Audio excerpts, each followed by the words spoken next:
मानव इतिहास का सबसे बड़ा बदलाव कब आया?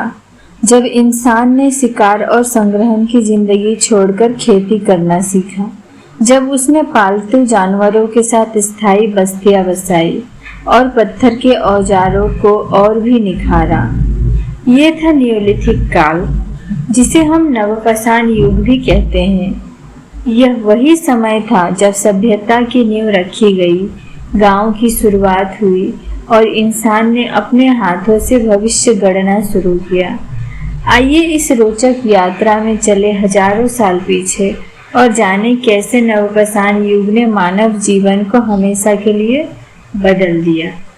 तो चलिए शुरू करते हैं आज की क्लास। नवपाषाण काल, न्यूलिथिक एज, जिसे हम इंग्लिश में बोलते हैं न्यूलिथिक एज। ये करीब कितने साल? 4000 ईसा पूर्व से 1000 ईसा पूर्व तक चला। 4000 ईसा पूर्व से 1000 ईसा पूर्व तक चला। उसके बाद अंडरलाइन देते हैं। भारत में नवपाषाण काल के स्थल की प्रथम खोज किसने की? लेम्स सूरियर ने 1860 ईस्वी में टस नदी घाटी, जो कि उत्तर प्रदेश में है, यहाँ खोज की। तो भारत में नवपाषाण काल के स्थल की प्रथम खोज की थी लेम्स सूरियर ने 1860 ईस्वी में टस नदी घाटी, जो कि उत्तर प्रदेश में है। भारतीय उपमहाद्वीप में नवपाषाण काल की प्राचीनतम बस्ती 7000 ईसा पूर्व की बालूचिस्तान, पाकिस्तान में मेहरगढ़ में है। नवपाषाण काल में कृषि की सर्वप्रथम शुरुआत हुई। इसी काल की सबसे बड़ी खोज गेहूं मानी जाती है। तो भारतीय उपमहाद्वीप में नवपाषाण काल की प्राचीनतम बस्ती हमें कहाँ मिली है? बलूचिस्तान के, पाकिस्तान के मेहरगढ़ में।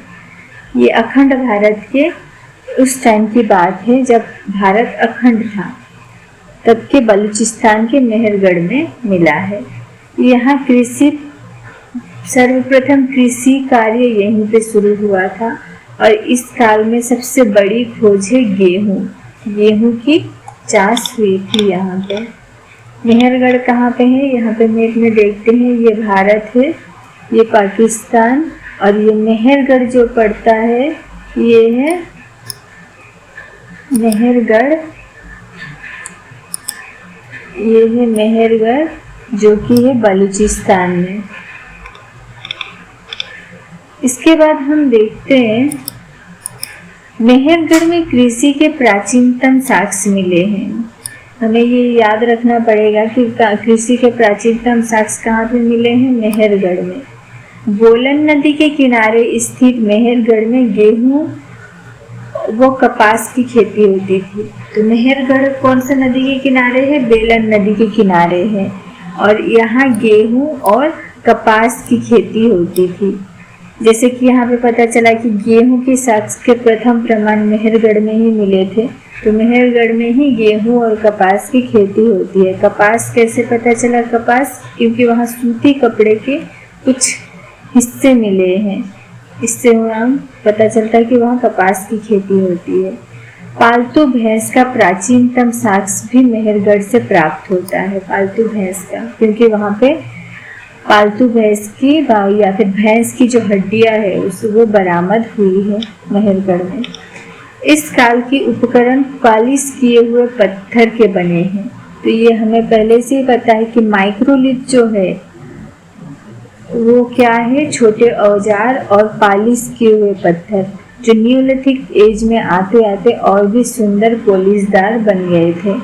अतः पॉलिश किए हुए उपकरणों की संस्कृति भी कही जाती है। पत्थर की कुल्हाड़ी नवपाषाण काल की प्रमुख औजार है। नवपाषाण काल की प्रमुख औजार कौन सी है? पत्थर की कुल्हाड़ी। इसके बाद हम देखते हैं कश्मीर में नवपाषाण काल संस्कृति के प्रमुख स्थल कौन सा है? बूरजहाम और गुफराल है। बूरजहाम की खोज 1935 में डी टेरा पीटरसन तथा पीटरसन ने की थी। बूरजहाम की खोज कश्मीर में किसने की थी? डी टेरा और पीटरसन ने। तो लेकिन यहाँ पे ज़्यादातर क्वेश्चन आता है कि कश्मीर में नवपाषाण कालीन संस्कृति के प्रमुख स्थल का नाम बताइए। तो वो है बुरजहम और गुफराल। तो गुफराल की खुदाई हुई थी 1981 में, AK शर्मा ने किया था। और गुफराल से अनाज पीसने व वस्त्र सिलने की विधि से परिचित के प्रमाण भी मिलते हैं। तो गुफराल से हमें क्या मिला है? अनाज पीसने के और वस्त्र सिलने की विधि की परिचित के प्रमाण भी मिले हैं। कश्मीर के नवपाषाण कालीन स्थलों की विशेषताएं क्या है? कश्मीर में तो बहुत सारे नवपाषाण काल मिले हैं, लेकिन वहाँ की विशेषताएं क्या है? कश्मीर तो ठंडी जगह है, तो इसलिए वहाँ की विशेषताएं भी अलग है। जैसे गत्ताबास मिले हैं, पिट ड्वेलिंग्स, मतलब मिट्टी के अंदर गड्ढा खोद के लोग रहते थे। अनेक प्रकार के मृदभांड मिले हैं, जैसे मिट्टी के बर्तन पात्र मिले हैं बहुत से प्रकार के। पत्थर और हड्डियों के औजार मिले हैं बहुत से। माइक्रोलिथ अनुपस्थित है। तो यहाँ पे सबसे इम्पोर्टेंट बात है कि कश्मीर नवपाषाण काल का ही स्थल है, लेकिन यहाँ पे माइक्रोलिथ कल्चर के हथियार नहीं मिले हैं। माइक्रोलिथ मतलब छोटे औजार, जो कि कश्मीर में नहीं मिले हैं, अनुपस्थित है कश्मीर में। गुफराल में लोग कृषि एवं पशुपालन करते थे। गुफराल में लोग कृषि और पशुपालन करते थे। गुफराल का शाब्दिक अर्थ क्या है? कुम्हार की गुफा। गुफराल का शाब्दिक अर्थ एग्जाम में आ सकता है। कुम्हार की गुफा। कुम्हार मतलब जो मिट्टी के बर्तन बनाते हैं उन्हें कुम्हार बोलते हैं, या फिर जो लोहे के भी बर्तन बनाते हैं उन्हें भी कुम्हार ही बोला जाता है। बुरजहम में कब्र में पालतू कुत्तों को मालिक के शव के साथ दफनाया जाता था। यह प्रथा भारत में किसी अन्य नवपाषाण कालीन स्थल पर नहीं थी। तो बुरजहम की एक अलग खासियत है कि वहाँ के मालिक, अगर कोई इंसान, कोई लोग मरता था, उसके साथ उसके पालतू जानवरों को भी दफनाया जाता था। जैसे कुत्तों को, पालतू कुत्ते थे तो शायद इसीलिए कुत्तों को मालिकों के साथ दफनाया गया है। यह प्रथा भारत के किसी भी अन्य नवपाषाण कालीन स्थल पर नहीं मिले हैं। यह बहुत ही इम्पोर्टेंट लाइन है, यहाँ से क्वेश्चन आ सकता है। बुरजहम के लोग खुरदरे धूसर मृदभांड के उपयोग करते थे। बुरजहम का अर्थ होता है जन्म स्थान। तो यहाँ पे एक इंटरेस्टिंग बात है, बुरजहम के लोग खुरदरे धूसर मृदभांड क्यों यूज करते थे? क्योंकि वो पहाड़ी एरिया है, इसी और वहाँ पे अच्छे मिट्टी नहीं थे। खुरदरे मतलब मिट्टी अच्छे ना होने की वजह से जो बर्तन पोटरी बनते थे वो खुरदरे होते थे। ये हमें याद रखना पड़ेगा। चिरांद, जो कि छपरा बिहार में है, ये भी नवपाषाण कालीन स्थल है। से अत्यधिक मात्रा में हड्डी के उपकरण मिले हैं।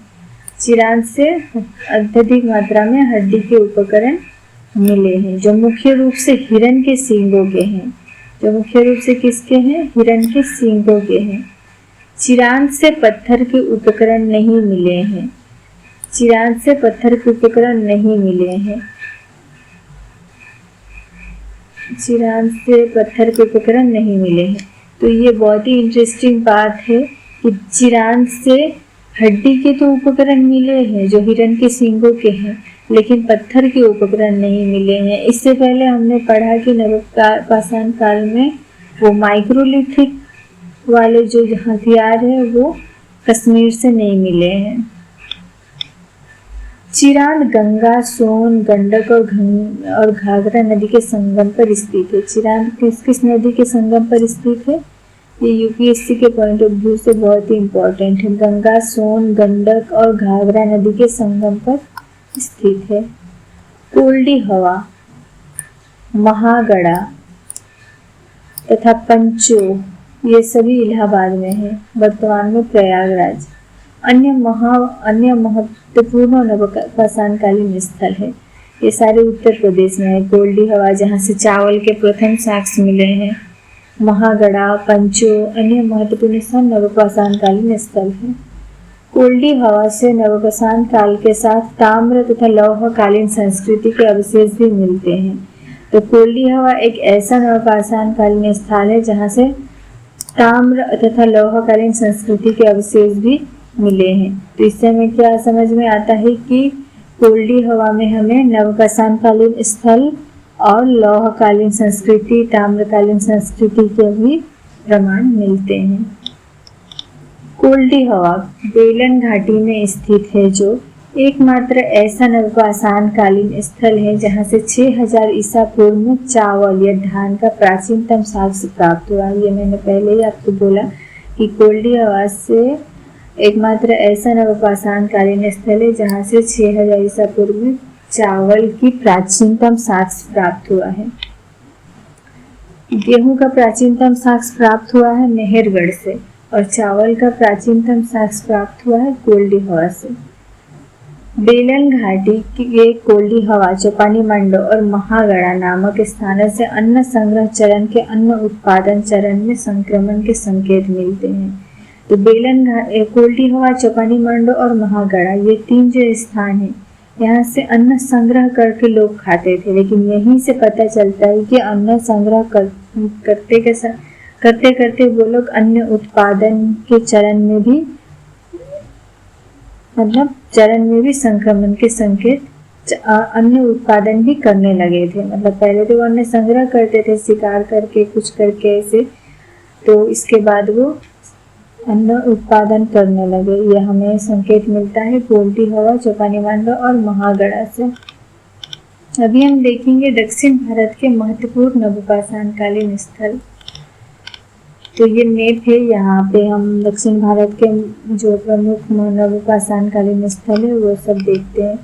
दक्षिण भारत के महत्वपूर्ण नवपाषाण कालीन स्थल है मास्की, ब्रह्मगिरी, संगनकल्लू, हल्लूर, कडेक्कल, टी नरसिंहपुर, टेक्कलकोटा, सभी कर्नाटक में है ये सभी। तो मस्की, ब्रह्मगिरी कर्नाटक में देखते हैं। यहाँ पे कहाँ पे है, यहाँ पे है संगनकल्लू, यहाँ पे है संगनकल्लू, उसके बाद हल्लूर, नरसिंहपुर, टेराकोटा, पीएमपल्ली, नागार्जुनकोंटा, उतनूर, ये सारे कर्नाटक में है। और इसके बाद नागार्जुनकोंडा, उतनूर, पलवल, संगनपल्ली, ये सारे स्थान आंध्र प्रदेश में है।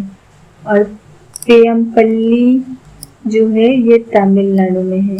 तो ये क्वेश्चन आ सकता है मिलाने के लिए कि कौन सा एरिया कौन से स्टेट में पड़ता है। या मस्की बोलेगा और ऑप्शन में दे देंगे आंध्र प्रदेश, तमिलनाडु, कर्नाटका, तो हमें चूज करना पड़ेगा कि मस्की कर्नाटका में है नवपाषाण कालीन स्थल। तो ये हमें बहुत इम्पोर्टेंट है याद करना हर एक नाम। मस्की, ब्रह्मगिरी, संगनकल्लू, हल्लूर, कडेक्कल, टी नरसिंहपुर, टेक्कलकोटा, ये सभी कर्नाटक में है।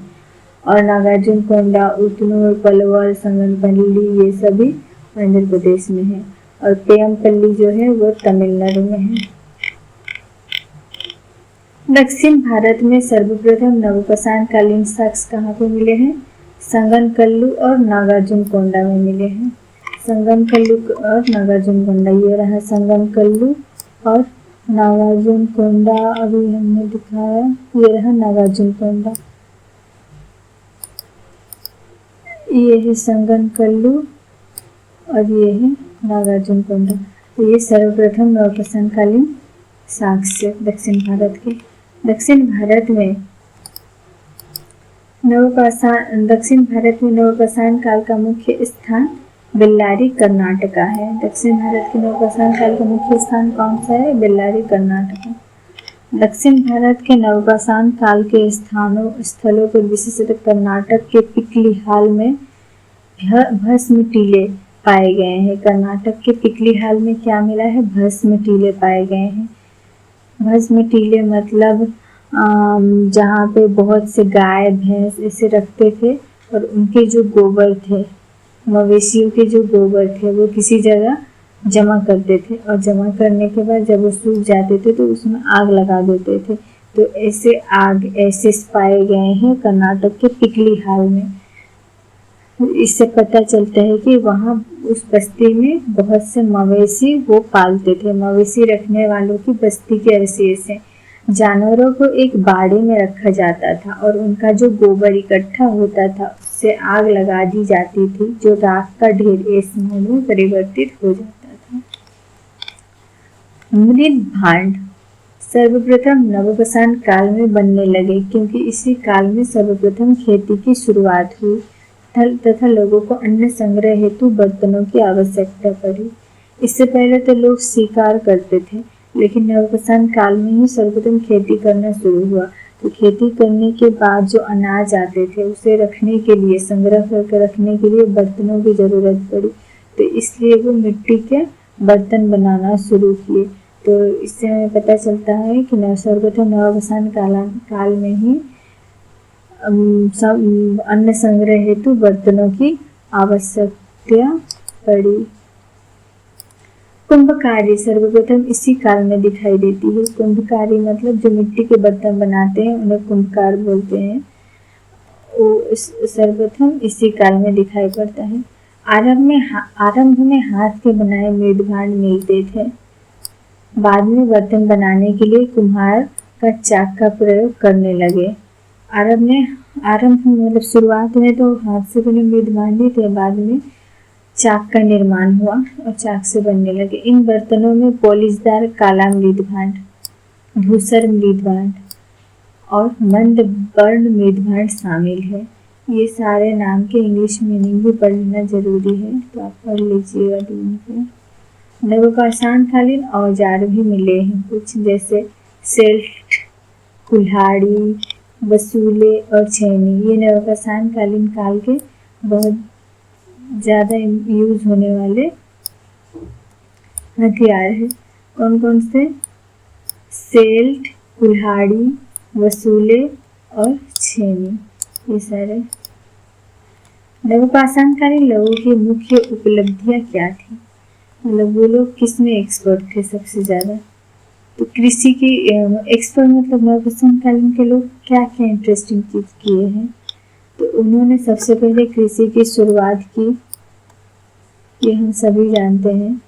जानवरों को पालतू बनाना, यह प्रक्रिया मध्यपाषाण काल के अंतिम चरण में शुरू हुआ था, लेकिन नवपाषाण काल में ये एकदम पशुपालन बहुत ही ज़्यादा बढ़ गई थी। लोग पशुपालन में दिलचस्पी लेने शुरू कर दिए थे। स्थिर ग्राम्य जीवन, पहले के लोग हंटर्स और गेदर्स थे, एक जगह जगह घूमते थे, शिकार करते थे, खाते थे। लेकिन नवपाषाण काल के लोग क्या थे?